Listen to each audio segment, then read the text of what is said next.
Recording by Richard Green. Keep Your Shape by Robert Sheckley. Only a race as incredibly elastic as the Grom could have a single rule of war. Pid the pilot slowed the ship almost to a standstill and peered anxiously at the green planet below. Even without instruments, there was no mistaking it. Third from its sun, it was the only planet in this system capable of sustaining life. Peacefully it swam beneath its gauze of clouds. It looked very innocent, and yet 20 previous Grom expeditions had set out to prepare this planet for invasion, and vanished utterly without a word. Pid hesitated only a moment before starting irrevocably down. There was no point in hovering and worrying. He and his 2 crewmen were as ready now as they ever would be. Their compact displacers were stored in body pouches, inactive but ready. Pid wanted to say something to his crew, but he wasn't sure how to put it. The crew waited. Ilg, the radio man, had sent the final message to the Grom planet. Gur, the detector, read 16 dials at once and reported no sign of alien activity. His body surfaces flowed carelessly. Noticing the flow, Pid knew what to say to his crew. Ever since they had left Grom, shape discipline had been disgustingly lax. The invasion chief had warned him, but still, he had to do something about it. It was his duty, since lower castes such as radio men and detectors were notoriously prone to shapelessness. A lot of hopes are resting on this expedition, he began slowly. We're a long way from home now. Gur the detector nodded. Ilg the radio man flowed out of his prescribed shape and molded himself comfortably to a wall. However, Pid said sternly, distance is no excuse for promiscuous shapelessness. Ilg flowed hastily back into proper radioman shape. Exotic forms will undoubtedly be called for, Pid went on, and for that we have special dispensation. But remember, any shape not assumed strictly in the line of duty is a foul, lawless device of the shapeless one. Gur's body surfaces abruptly stopped flowing. That's all, Pid said, and flowed into his controls. The ship started down, so smoothly coordinated that Pid felt a glow of pride. They were good workers, he decided. He just couldn't expect them to be as shape-conscious as a high-caste pilot. Even the invasion chief had told him that. Pid, the invasion chief had said in their last interview, we need this planet desperately. Yes, sir, Pid had said, standing at full attention, never quivering from optimum pilot shape.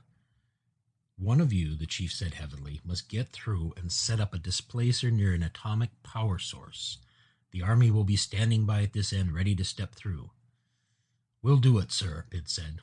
This expedition has to succeed, the chief said, and his features blurred momentarily from sheer fatigue. In strictest confidence, there is considerable unrest on Grom. The minor caste is on strike, for instance. They want a new digging shape, say the old one is inefficient. Pid looked properly indignant. The mining shape had been set down by the ancients 50,000 years ago, together with the rest of the basic shapes, and now these upstarts wanted to change it. That's not all, the chief told him. We've uncovered a new cult of shapelessness. Picked up almost 8,000 Grom, and I don't know how many more we missed. Pid knew that shapelessness was a lure of the shapeless one, the greatest evil that the Grom mind could conceive of. But why, he wondered, did so many Grom fall for his lures? The chief guessed his question. Pid, he said, I suppose it's difficult for you to understand. Do you enjoy piloting? Yes, sir, Pid said simply. Enjoy piloting. It was his entire life. Without a ship, he was nothing. Not all Grom feel that way, the chief said. I don't understand it either. All of my ancestors have been invasion chiefs, back to the beginning of time. So of course I want to be an invasion chief. It's only natural, as well as lawful. But the lower castes don't feel that way. The chief shook his body sadly. I've told you this for a reason. We Grom need more room. This unrest is caused purely by crowding. All our psychologists say so. Another planet to expand into will cure everything. So we're counting on you, Pid. Yes, sir, Pid said with a glow of pride. The chief rose to end the interview. Then he changed his mind and sat down again. You'll have to watch your crew, he said. They're loyal, no doubt, but low caste. And you know the lower castes.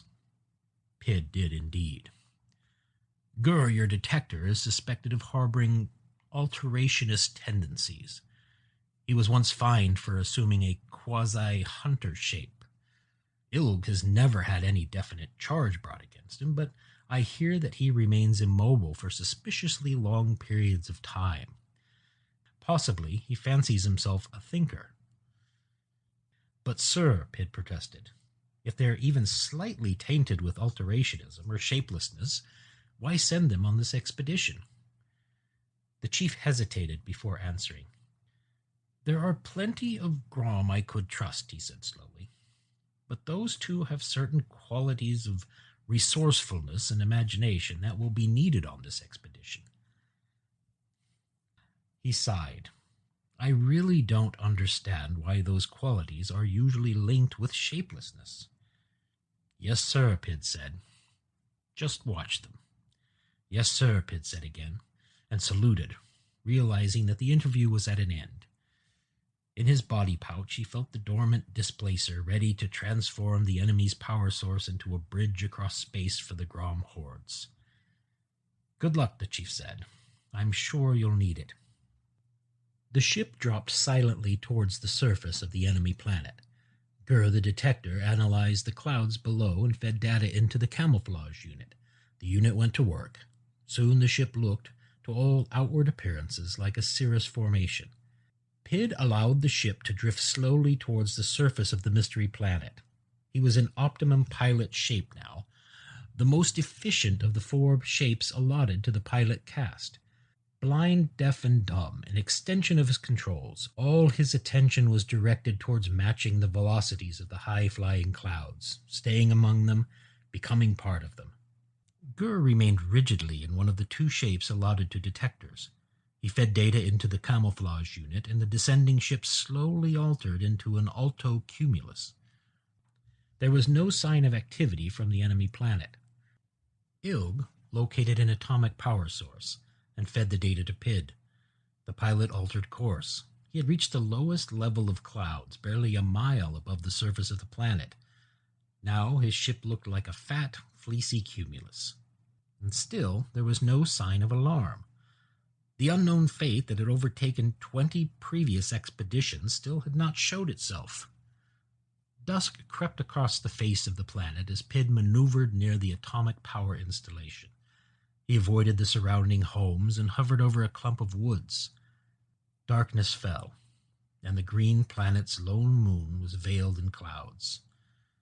One cloud floated lower and landed. Quick! Everyone out, Pid shouted, detaching himself from the ship's controls. He assumed the pilot's shape best suited for running and raced out the hatch. Gur and Ilg hurried after him. They stopped 50 yards from the ship and waited. Inside the ship, a little U-circuit closed. There was a silent shudder, and the ship began to melt. Plastic dissolved, metal crumpled. Soon the ship was a great pile of junk, and still the process went on. Big fragments broke into smaller fragments and split again.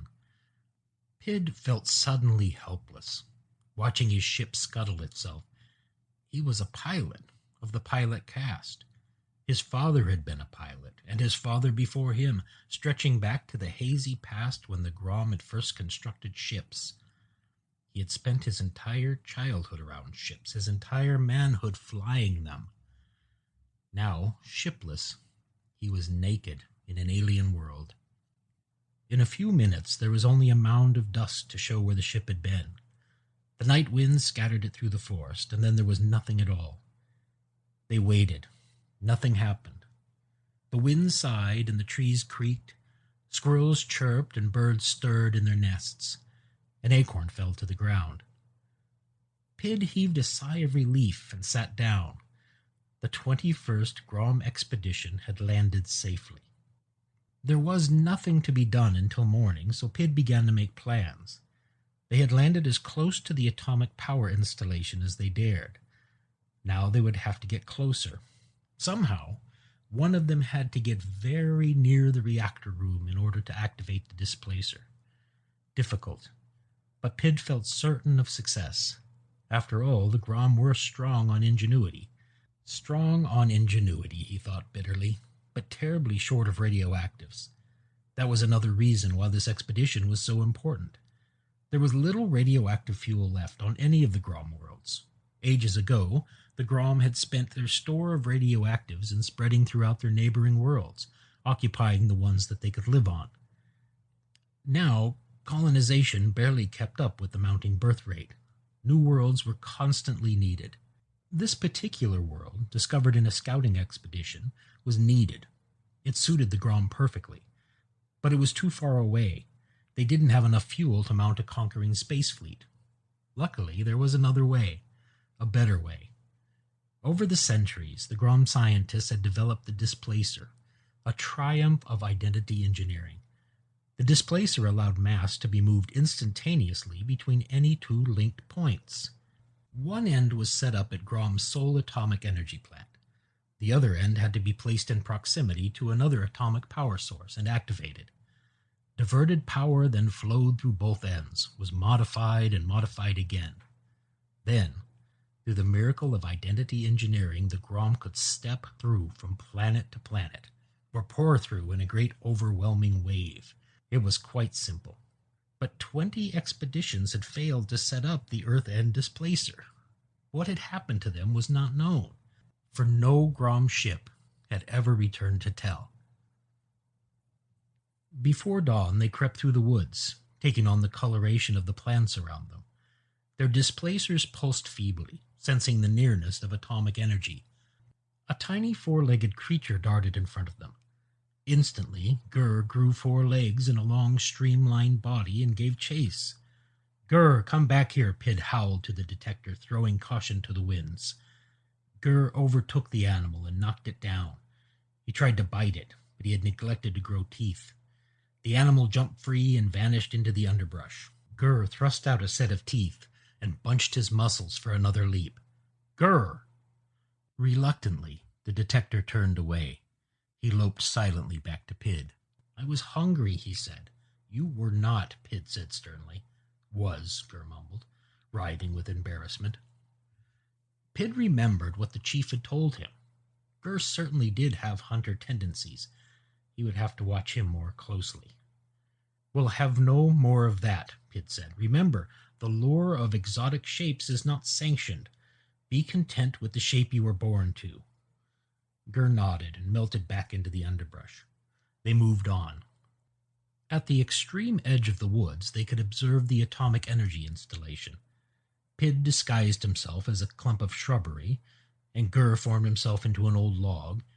Ilg, after a moment's thought, became a young oak. The installation was in the form of a long, low building, surrounded by a metal fence. There was a gate and guards in front of it. The first job, Pid thought, was to get past that gate. He began to consider ways and means.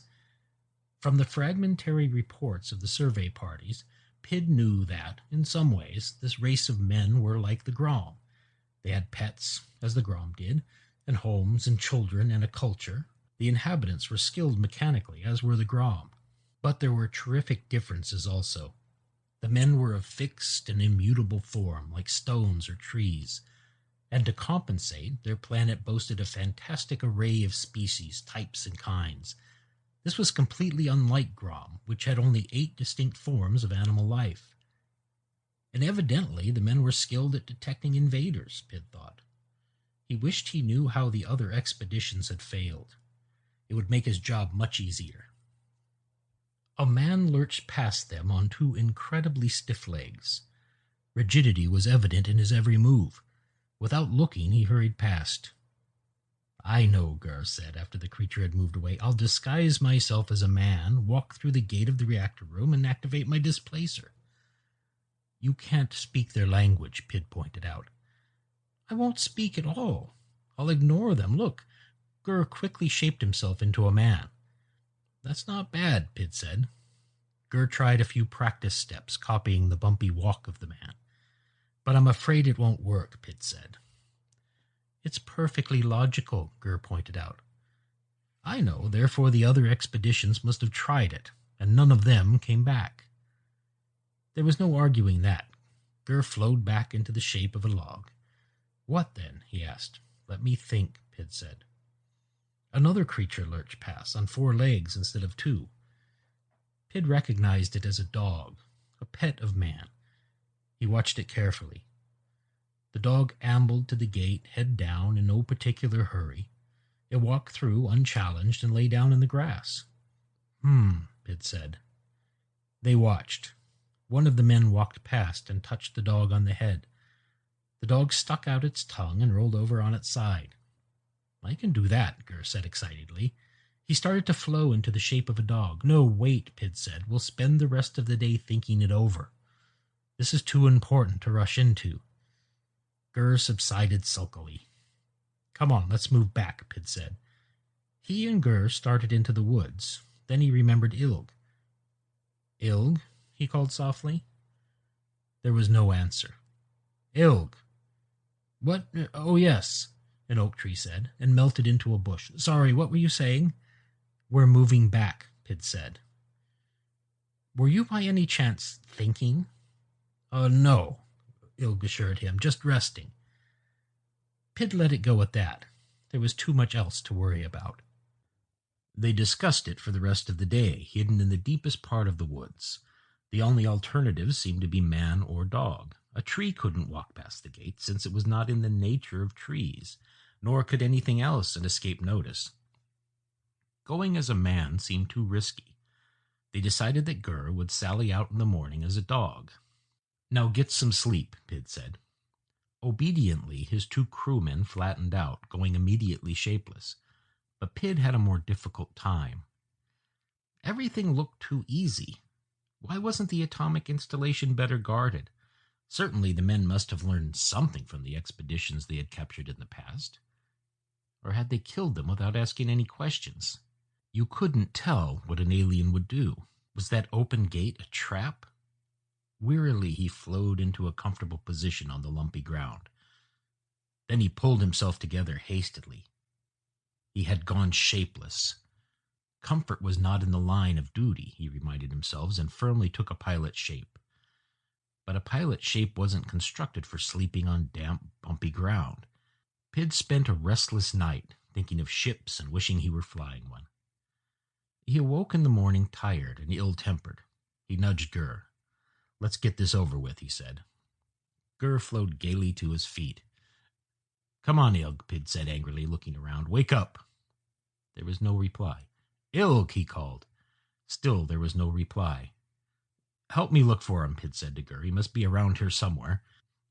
Together they tested every bush, tree, log, and shrub in the vicinity, but none of them was Ilg. Pitt began to feel a cold panic run through him. What could have happened to the radio man? Perhaps he decided to go through the gate on his own, Gur suggested. Pitt considered the possibility. It seemed unlikely. Ilg had never shown much initiative. He had always been content to follow orders. They waited. But midday came and there was still no sign of Ilg. We can't wait any longer, Pitt said, and they started through the woods. Pitt wondered if Ilg had tried to get through the gates on his own. Those quiet types often concealed a foolhardy streak. But there was nothing to show that Ilg had been successful. He would have to assume that the radioman was dead or captured by the men. That left 2 of them to activate a displacer. And he still didn't know what had happened to the other expeditions. At the edge of the woods, Gur turned himself into a facsimile of a dog. Pitt inspected him carefully.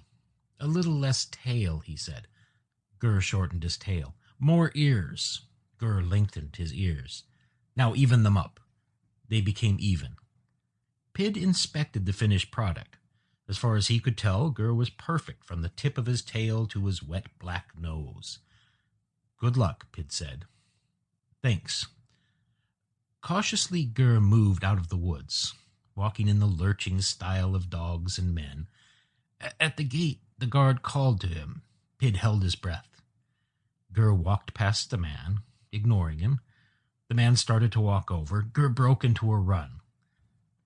Pid shaped a pair of strong legs for himself, ready to dash if Gur was caught. But the guard turned back to his gate. Gur stopped running immediately and strolled quietly towards the main door of the building. Pid dissolved his legs with a sigh of relief, and then tensed again. The main door was closed. Pid hoped the radioman wouldn't try to open it. That was not in the nature of dogs. As he watched, another dog came running toward Gur. Gur backed away from him. The dog approached and sniffed. Gur sniffed back. Then both of them ran around the building. That was clever, Pid thought. There was bound to be a door in the rear.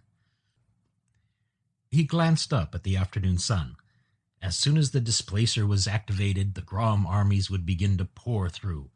By the time the men recovered from the shock, 1 million or more Grom troops would be here, weapons and all, with more following. The day passed slowly, and nothing happened. Nervously, Pid watched the front of the plant. It shouldn't be taking so long if Gur was successful. Late into the night he waited. Men walked in and out of the installation, and dogs barked around the gates, but Gur did not appear. Gur had failed. Ilg was gone. Only he was left, and still he didn't know what had happened. By morning, Pid was in complete despair. He knew that the 21st Grom expedition to this planet was near the point of complete failure. Now it was all up to him.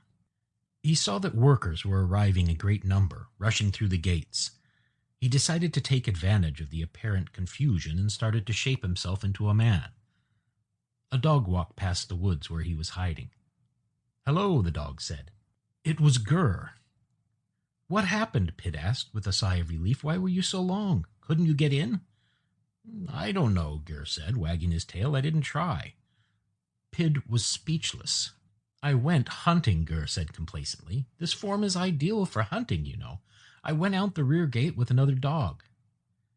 "But the expedition, your duty." "I changed my mind," Gur told him. "You know, pilot, I never wanted to be a detector."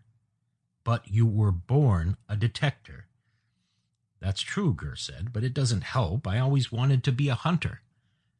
Pid shook his entire body in annoyance. "You can't," he said very slowly, as one would explain to a gromling. "The hunter shape is forbidden to you." "Not here it isn't," Gur said, still wagging his tail. "Let's have no more of this," Pid said angrily. "Get into that installation and set up your displacer. I'll try to overlook this heresy." "No," Gur said, "I don't want the Grom here. They'd ruin it for the rest of us." "He's right," a nearby oak tree said. "Ilg," Pid gasped, "where are you?" Branches stirred. "I'm right here," Ilg said. "I've been thinking." "But you're cast." "Pilot," Gur said sadly, "why don't you wake up? Most of the people on Grom are miserable. Only custom makes us take the cast shape of our ancestors." "Pilot," Ilg said, "all Grom are born shapeless." "And being born shapeless, all Grom should have the freedom of shape," Gur said. "Exactly," Ilg said. "But he'll never understand. Now excuse me, I want to think." And the oak tree was silent.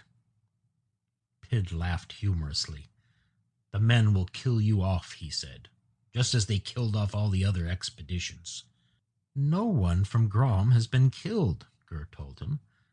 "The other expeditions are right here." "Alive?" "Certainly. The men don't even know we exist. That dog I was hunting with is a Grom from the 12th expedition. There are hundreds of us here, pilot. We like it." Pid tried to absorb it all. He'd always known that the lower castes were lax in caste consciousness, but this was preposterous. This planet's secret menace was freedom. "Join us, pilot," Gur said. "We've got a paradise here. Do you know how many species there are on this planet? An uncountable number. There's a shape to suit every need." Pid ignored them. Traitors. He'd do the job all by himself. So men were unaware of the presence of Grom. Getting near the reactor might not be so difficult after all. The others had failed in their duty because they were of lower castes, weak and irresponsible. Even the pilots among them must be secretly sympathetic to the cult of shapelessness the chief had mentioned, or the alien planet could never have swayed them.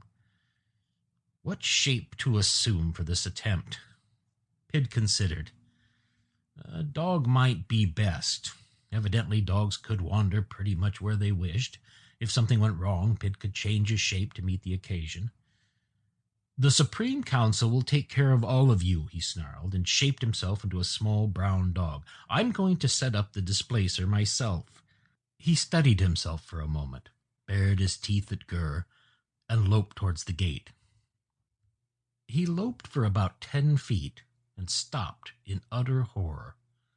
The smells rushed at him from all directions, smells in a profusion and variety he had never dreamed existed. Smells that were harsh, sweet, sharp, heavy, mysterious, overpowering. Smells that terrified, alien and repulsive and inescapable. The odors of earth struck him like a blow. He curled his lips and held his breath. He ran on for a few steps and had to breathe again. He almost choked. He tried to remold his dog nostrils to be less sensitive. It didn't work. It wouldn't, so long as he kept the dog's shape. An attempt to modify his metabolism didn't work either. All this in the space of 2 or 3 seconds. He was rooted in his tracks, fighting the smells, wondering what to do. Then the noises hit him. They were a constant and staggering roar through which every tiniest whisper of sound stood out clearly and distinct. Sounds upon sounds, more noise than he had ever heard before at one time in his life. The woods behind him had suddenly become a madhouse. Utterly confused, he lost control and became shapeless. He half ran, half flowed into a nearby bush. There he reshaped, obliterating the offending dog ears and nostrils with vicious strokes of his thoughts. The dog shape was out, absolutely. Such appalling sharpness of senses might be fine for a hunter, such as Gur. He probably gloried in them. But another moment of such impressions would have driven Pid the pilot mad. What now? He lay in the bush and thought about it, while gradually his mind threw off the last effects of the dizzying sensory assault. He looked at the gate. The men standing there evidently hadn't noticed his fiasco. They were looking in another direction. A man? Well, it was worth a try. Studying the men at the gate, Pid carefully shaped himself into a facsimile, a synthesis, actually, embodying one characteristic of that, another of this. He emerged from the side of the bush opposite the gate, on his hands and knees.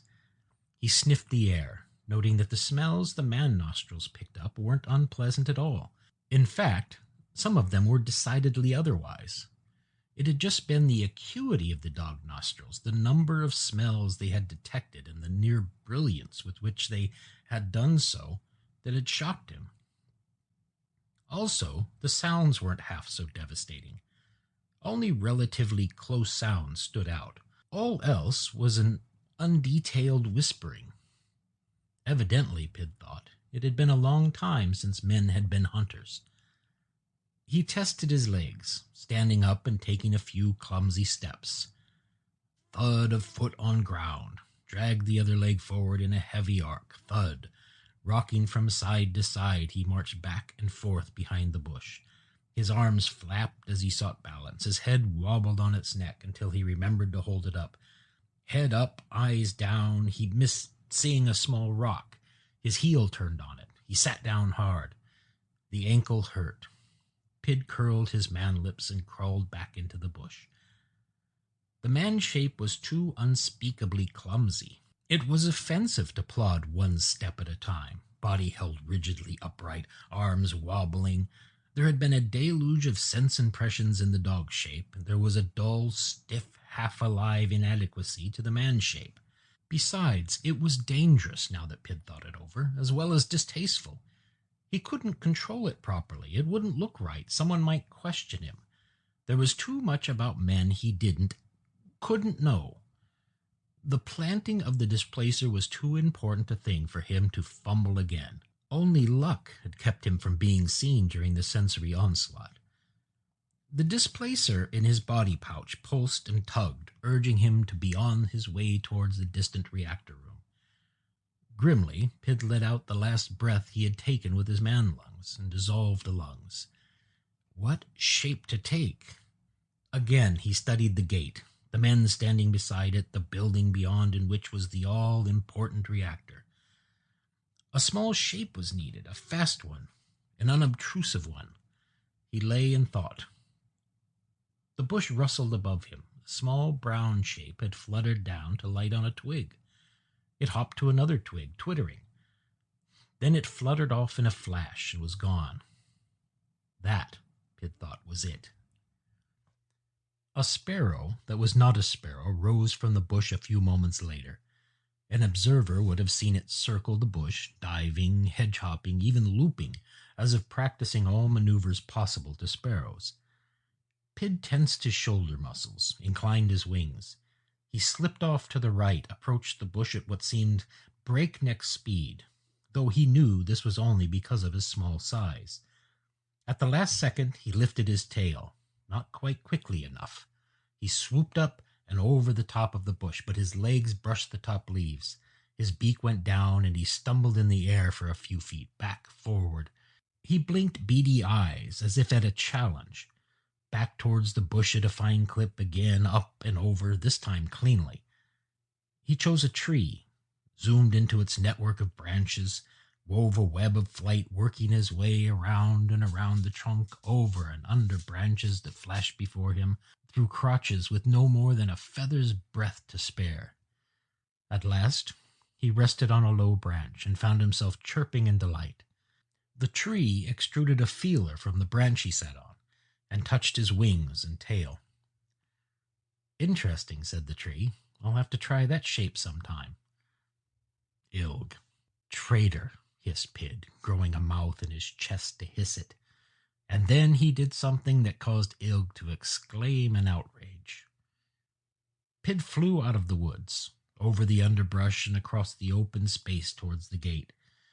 This body would do the trick. This body would do anything. He rose, in a matter of a few sparrow heartbeats, to an altitude of 100 feet. From here, the gate, the men, the building were small, sharp shapes against a green-brown mat. Pid found that he could see not only with unaccustomed clarity, but with a range of vision that astonished him. To right and to left he could see far into the hazy blue of the sky, and the higher he rose, the further he could see. He rose higher. The displacer pulsed, reminding him of the job he had to do. He stiffened his wings and glided regretfully, putting aside his desires to experiment with this wonderful shape, at least for the present. After he planted the displacer, he would go off by himself for a while and do it just a little more, somewhere where Ilg and Gur would not see him, before the Grom army arrived and the invasion began. He felt a tiny twinge of guilt as he circled. It was evil to want to keep this alien flying shape any longer than was absolutely necessary to the performance of his duty. It was a device of the Shapeless One. But what had Ilg said? All Grom are born shapeless. It was true. Grom children were amorphous until old enough to be instructed in the Kesh shape of their ancestors. Maybe it wasn't too great a sin to alter your shape, then, just once in a long while. After all, one must be fully aware of the nature of evil in order to meaningfully reject it. He had fallen lower in circling. The displacer pulse had strengthened. For some reason it irritated him. He drove higher on strong wings, circled again. Air rushed past him, a smooth, whispering flow, pierced by his beak, streaming invisibly past his sharp eyes, moving along his body in tiny turbulences that moved his feathers against his skin. It occurred to him, or rather struck him with considerable force.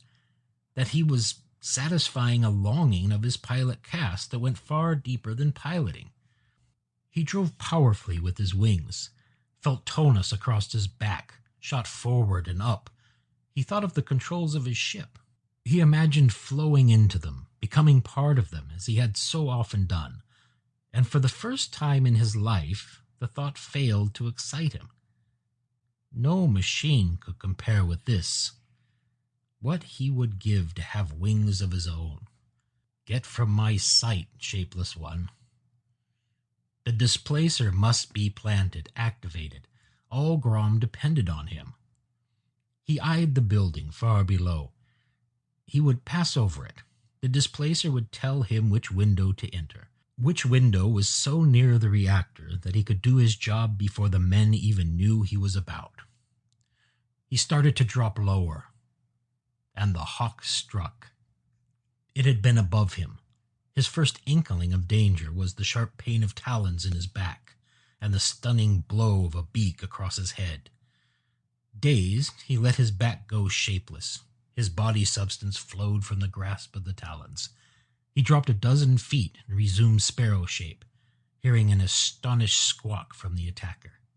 He banked and looked up. The hawk was eyeing him. Talons spread again. The sharp beak gaped. The hawk swooped. Pid had to fight as a bird, naturally. He was 400 feet above the ground. So he became an impossibly deadly bird. He grew to twice the size of the hawk. He grew a foot-long beak with a double razor's edge. He grew talons like 6-inch scimitars. His eyes gleamed a red challenge. The hawk broke flight, squalling in alarm. Frantically, tail down and widespread, it thundered its wings and came to a dead stop 6 feet from Pid. Looking thoughtfully at Pid, it allowed itself to plummet. It fell 100 feet, spread its wings, stretched its neck, and flew off so hastily that its wings became blurs. Pid saw no reason to pursue it. Then, after a moment, he did. He glided, keeping the hawk in sight, thoughts racing, feeling the newness, the power, the wonder of freedom of shape. Freedom. He did not want to give it up. The bird's shape was wondrous. He would experiment with it. Later he might tire of it for a time and assume another, a crawling or running shape, or even a swimming one. The possibilities for excitement, for adventure, for fulfillment and simple sensual pleasures were endless. Freedom of shape was, obviously, now that you thought on it, the Grom birthright. And the caste system was artificial, obviously, a device for political and priestly benefit, obviously. Go away, shapeless one, this does not concern you. He rose to 1,000 feet, 2,000, 3. The displacer's pulse grew feebler and finally vanished. At 4,000 feet, he released it and watched it spin downward, vanish into a cloud. Then he set out after the hawk, which was now only a dot on the horizon. He would find out how the hawk had broken flight as it had, skidded on the air. He wanted to do that too. There were so many things he wanted to learn about flying. In a week, he thought, he should be able to duplicate all the skill that millennia had evolved into birds. Then his new life would really begin. He became a torpedo shape with huge wings and sped after the hawk. End of Keep Your Shape by Robert Sheckley. Recording by Richard Green. www.richardgreenmagic.com